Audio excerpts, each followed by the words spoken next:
E o tema de hoje é tchá, ecologia. Ecologia vem do grego oikos, que significa casa, com logia, que significa estudo. Juntando tudo numa frase bem elaborada, nós temos que ecologia é o estudo dos seres vivos interagindo no ambiente em que vivem. Então, quando nós falamos de interação, nós estamos falando de ecologia. Beleza? Vamos começar então nosso estudo propriamente dito. Nós começamos o estudo de ecologia no estudo das populações. O que são populações? São indivíduos da mesma espécie vivendo no mesmo local. Então nós temos lá um grupinho de peixes vivendo num lago. Essa é a população, beleza? Se nós colocarmos outro grupo de peixes ou uma população de algas, nós teremos aí uma comunidade. A comunidade são várias populações vivendo no mesmo habitat, certo? Falando em habitat, vamos lembrar a diferença entre habitat e nicho? É importante saber isso, tá? Cai muito em provas, em vestibulinhos, vestibulares, em provas de bolsa.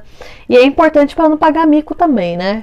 Assistindo um documentário aí vai falar besteira? Melhor não. Nicho ecológico é o conjunto de costumes daquela espécie.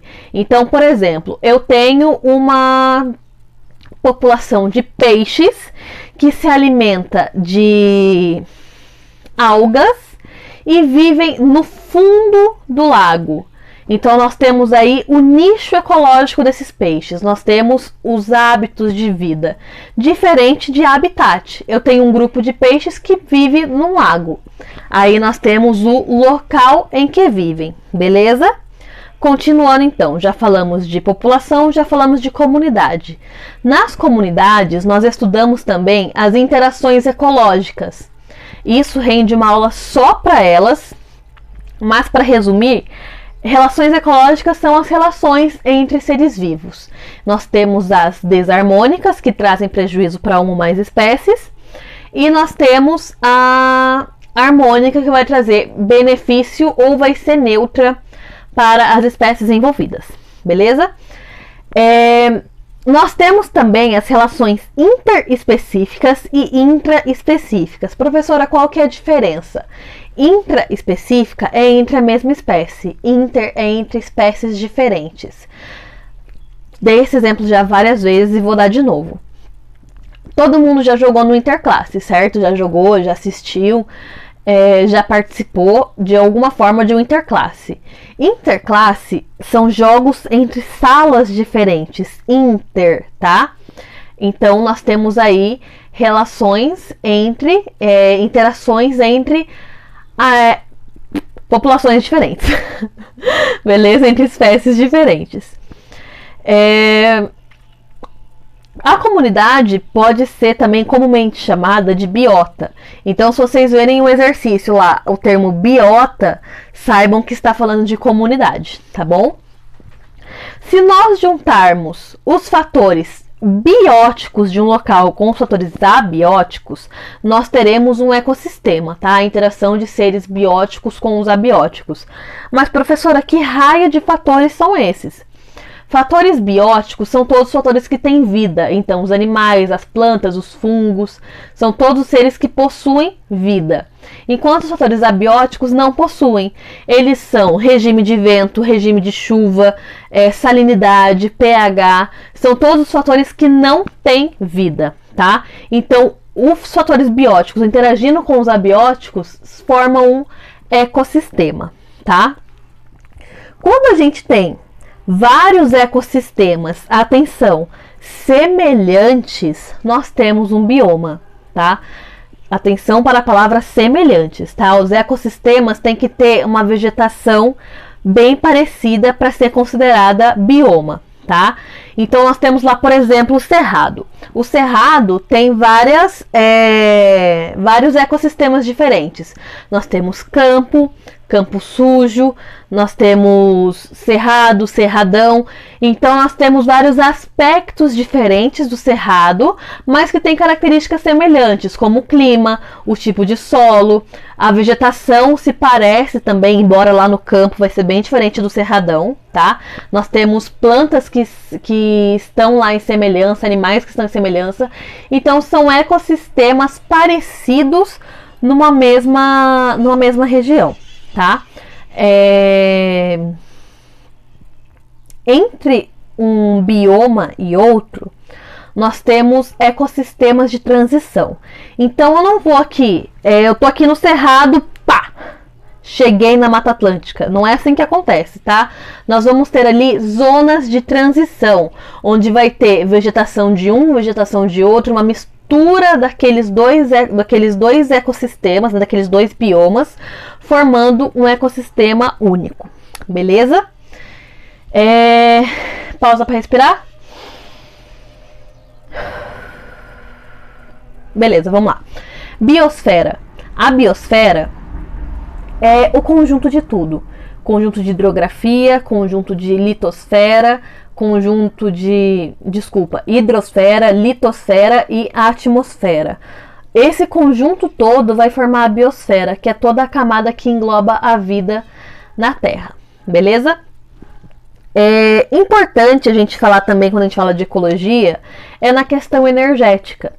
A energia, ela tem uma grande influência na ecologia, porque os animais, os seres vivos, eles vivem para transferir energia e para conservá-la. Então, quando a gente fala de energia, a primeira coisa que vai vir na nossa cabeça é cadeia alimentar. Nós temos os produtores, que são plantas, bactérias autótrofas, algas. Lembrando que planta e alga não é a mesma coisa, tá? Eu falo disso num vídeo separado. E esses produtores, eles vão produzir seu próprio alimento através da fotossíntese, tá? O que é a fotossíntese? É a transformação de CO2 e H2O em glicose e oxigênio, e ainda sobra um pouquinho de água, com o auxílio da luz do sol. Então a gente vai ter a transformação de uma matéria inorgânica para uma matéria orgânica. Esse processo é chamado de fotossíntese. Síntese através da luz. Foto significa luz, tá bom? Só os produtores são capazes de realizar esse processo, tá bom? Na verdade, se realiza esse processo, é produtor, né? Vamos inverter aí. Em seguida, numa cadeia alimentar, nós temos os consumidores. Os consumidores vão se alimentar dos produtores, né? No caso do consumidor primário, e no caso do consumidor secundário, vai se alimentar do consumidor primário. Então, eu tenho lá uma plantinha, uma vaquinha vai e se alimenta daquela plantinha. O ser humano vai e se alimenta daquela vaquinha. Nós temos aí uma cadeia alimentar, beleza? Um componente muito importante, embora às vezes subestimado, da cadeia alimentar, são os decompositores. Os decompositores têm a função de devolver aquela matéria orgânica para o solo. Atenção que seres detritívoros são diferentes de decompositores. Detritívoros vão diminuir a matéria orgânica, eles vão diminuir a quantidade, o tamanho da matéria para os decompositores agirem em cima disso, tá? Os decompositores são fungos e bactérias que vão degradar aquele resto de planta, aquele resto de animal, os dejetos, tá? Para devolver a matéria orgânica para o solo, tá bom? Então, isso é muito importante. Transferência de energia, diferença entre população, comunidade. Muito importante tudo isso para a ecologia, tá bom? Esse aqui é um basicão de ecologia, tá? Mais uma revisão geral de ecologia. Se vocês tiverem alguma dúvida, já sabem onde me procurar. Lá no Instagram, Gabi Explica, eu respondo as dúvidas de vocês. Se gostaram do vídeo, deixa aquele like esperto, que eu fico muito feliz quando tem like. Compartilha com os amigos, com quem tá precisando aí, com quem tá desesperado por causa de Enem, de vestibular, de vestibulinho, porque é importante compartilhar o conhecimento, não é mesmo? Um grande beijo pra vocês e até o próximo vídeo.